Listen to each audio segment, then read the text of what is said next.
Greetings. We are in Senior AP English, and our objective now is to spend a few minutes with the poems from Tennyson, often referred to as In Memoriam, and then numbers are provided. We'll be looking at poems number 27, 54, and 130.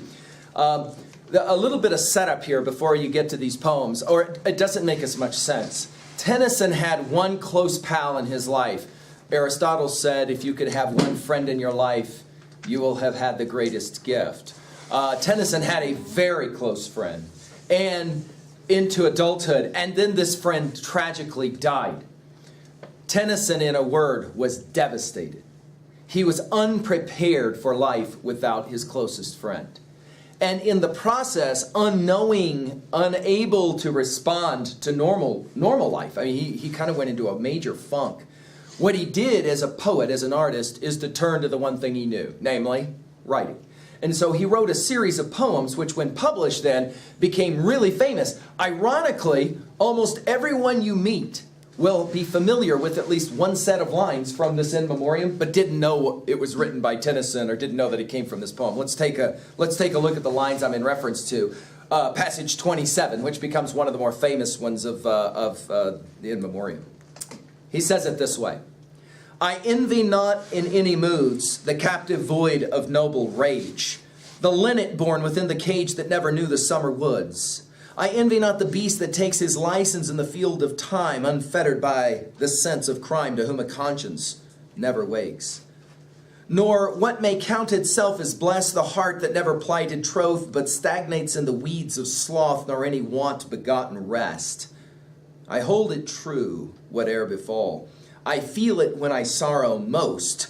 'Tis better to have loved and lost than never to have loved at all. Now, of course, a goodly number of, especially high school students, are familiar with the last two lines of this poem as being put in some kind of card or whatever, you see, about breakups or whatever. It's significant to point out, though, that Tennyson is not demeaning puppy love in the final two lines, but rather is speaking about the most fundamental of compassionate loves, and that is what one has towards one's friend. Let's look at what it is he says. He says in the first stanza, I don't envy when I look at a small bird stuck in a cage. I don't envy a bird that's stuck in a cage, that was born in a cage and never knew what flight was. He said, I don't envy that.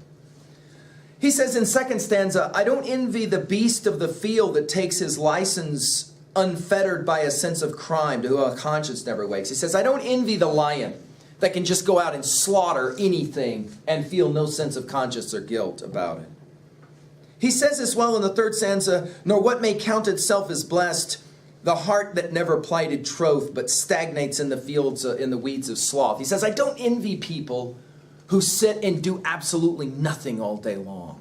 He says those kinds of people earn my pity. They don't earn my respect. Tennyson says, I don't look at those kinds of guys with any sense of dignity. I hold it true whate'er befall, and we know what befell him. He lost his best pal, right? I feel it when I sorrow most. What is the hope when you've lost your closest pal or whatever? 'Tis better to have loved and lost than never to have loved at all. A 3B observation for your notes. Do you buy that?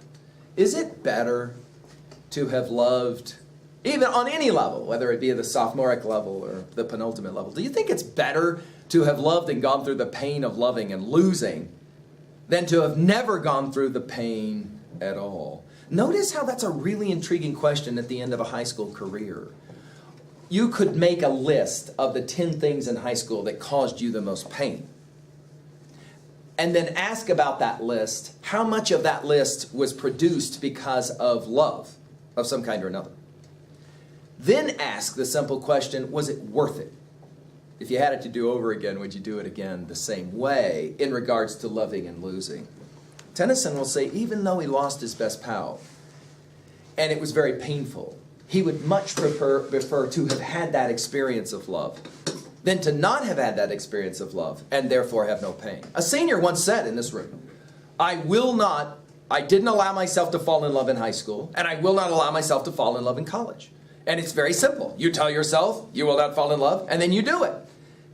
And a student sitting next to him said, why? He said, it's very simple. I didn't want the pain involved. I mean, I watched students go through the prodigious pain of falling in love, then losing that love, and the great pain and sorrow was involved. I didn't want to feel that. Tennyson says it's what makes him human that he feels that. He invites that pain even though he knows it's coming. Passage 54. Again, I wish I could spend more time with these. I just haven't the time to do so. Passage 54 becomes one of the more remarkable sets of lines many of my seniors say that they read, and they find some interesting comfort in these lines as they age. Take a look at them. Oh, yet we trust that somehow good will be the final goal of ill, to pangs of nature, sins of will, defects of doubt, and taints of blood. At the end, we have some hope. As death approaches, we have some sense of hope. What is that sense of hope? That nothing walks with aimless feet, that not one life shall be destroyed or cast as rubbish to the void when God hath made the pile complete. We hope, he says, that all life has some value, that not a worm is cloven in vain. Even the worm on the end of a fish hook has its purpose, that not a moth with vain desire is shriveled in a fruitless fire, or but subserves another's gain. He says, we hope that in the universe, everything has its purpose, everything has its plan. He says, that's what we hope. Behold, we know not anything. Now a bit of skepticism. I can but trust that good shall fall at last, far off, at last to all, and every winter change to spring, sounding very much, of course, in the tradition of Shelley's Ode to the West Wind, if winter come, can spring be far behind. Tennyson says, I really hope that that's the case. But then he finishes with what many of my seniors have said are four of the most honest lines they've ever read in their entire life. Look what this grown man, and he's actually an old man by the time he writes these lines, says. So runs my dream that we all have hope, that there's purpose. But what am I? An infant crying in the night, an infant crying for the light, and with no language but a cry. It's an interesting bit of honesty. He says, we kind of have this hope that everything works out in life, and that in the end, even in death, you have some comfort. He says, that's my hope, but what do I know? And who am I anyway? He's at least honest enough to admit that in his moments of greatest sorrow, he's really nothing more than a child crying in the middle of the night. Passage 130, of course, is the most obvious tribute directly to, of course, the great friendship that he had. And of course, if you want, you can go online and read all of these. Hello, if we obviously are at poem 130, he wrote at least 130, actually, more of these poems in tribute to his pals, a long collection of poems. Thy voice is on the rolling air. I hear thee where the waters run. Thou standest in the rising sun, and in the setting thou art fair. What art thou then? I cannot guess, but though I seem in star and flower to feel thee some diffusive power, I do not therefore love thee less. My love involves the love before. My love is vaster passion now. Though mixed with God and nature thou, I seem to love thee more and more. Far off thou art, but ever nigh. I have thee still, and I rejoice. I prosper, circled with thy voice. I shall not lose thee, though I die. Now, I should point out that Tennyson is a believer, as a practicing Christian, he is a believer in afterlife, in the immortality of the soul. And to some degree, we now come back at 3A to the observations we were making in September, October, when we were studying, or at least referencing, Plato's great dialogue, the Phaedo. Right before Socrates drinks his hemlock shake, he has a conversation about the soul. And he muses that, in fact, death can only be feared by those who don't believe in immortality. To believe in the immortality of the soul, Socrates says, leads one to have zero fear by virtue of the fact that death is only what happens to the body and not to the soul. Now, if you have a friend, a dear friend, who dies, we might say a friend, a lover, whatever, who dies, Tennyson says it's a really weird thing. And people who have lost those close to them will say this. It's like they look up and all of a sudden they think they see them, weird things like that. He says, it's a strange thing. I seem to love you even more after you're dead, because I can look forward to eternity where I get to spend time with you. Now, if you have that view, Tennyson says there is some comfort that seems to attend the passing of a friend. Speaking of passing, let's now go to the final poem, Crossing the Bar on 921. It is not unusual to speak of death as a journey on a boat, which is why Tom Stoppard plays the game in Rosencrantz and Guildenstern Are Dead, of putting Rosencrantz and Guildenstern at the end of that play on a boat, where they muse about what it's like to die as being kind of like on a boat. The classic example of dying and sailing being synonymous is W.B. Yeats' poem Sailing to Byzantium, a poem that we will study and memorize here in a week. This poem, however, becomes very, very popular because it's an easy way to kind of think about dying at funerals. And this poem becomes really popular at funerals. In fact, you could argue probably this poem's read more in the first 50 years of the 20th century, the century you were born in, at funerals, than almost any other single work. Because it gave a sense of comfort to the individuals, not who died, but obviously who remained. The bar, of course, is the body of water.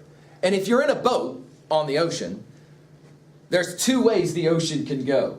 Lots and lots of waves, making your ride a rough one, or nice and smooth, making your ride a calm one. Tennyson will say when it comes time to die, to take that ride on the rowboat, I hope there aren't very many waves. You kind of get the picture. Take a look. Sunset and evening star, and one clear call for me. And may there be no moaning of the bar when I put out to sea. He doesn't want to hear the waves. He hopes that there are no waves, no moaning, no sounds of the waves. But such a tide as moving seems asleep, too full for sound and foam, when that which drew from out the boundless deep turns again home. Twilight and evening bell, and after that the dark, and may there be no sadness of farewell when I embark. For though from out our bourne of time and place the flood may bear me far, I hope to see my pilot face to face when I have crossed the bar. Not lost on readers of Tennyson's generation, predominantly, of course, Christian, that the word pilot is capitalized, right? What could be referenced here if the word pilot is capitalized? Right, clearly Tennyson's belief in a deity who is about to welcome him at death, gave him and many readers of this poem some comfort. It does beg a really intriguing question, one I'll leave with you as I am often wont to do in these forms of lectures. Many people believe in some kind of afterlife that gives them some sense of comfort in the face of death. Question, if you don't believe in the immortality of the soul, if you don't believe in some kind of post-mortem deity, can you still have comfort at death? Are people who are capable of believing in some kind of notion of the immortality of the soul able to face death with more calm resolve? Do they have greater peace?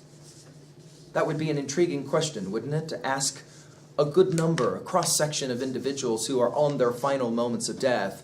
Do you find yourself ready for the experience of dying? And then to simply ask, what are your religious proclivities? What are your spiritual views? To what degree are those religious views, whether you have them or not, a source of comfort for you? Can it go the other way? Yeah, it certainly could go the other way. Absolutely, right? We could find that where, for example, if you really believe in Dante's Inferno and you feel like you probably have maybe lived an Odyssean life of sorts, yikes, maybe that's not so much comfort. Right.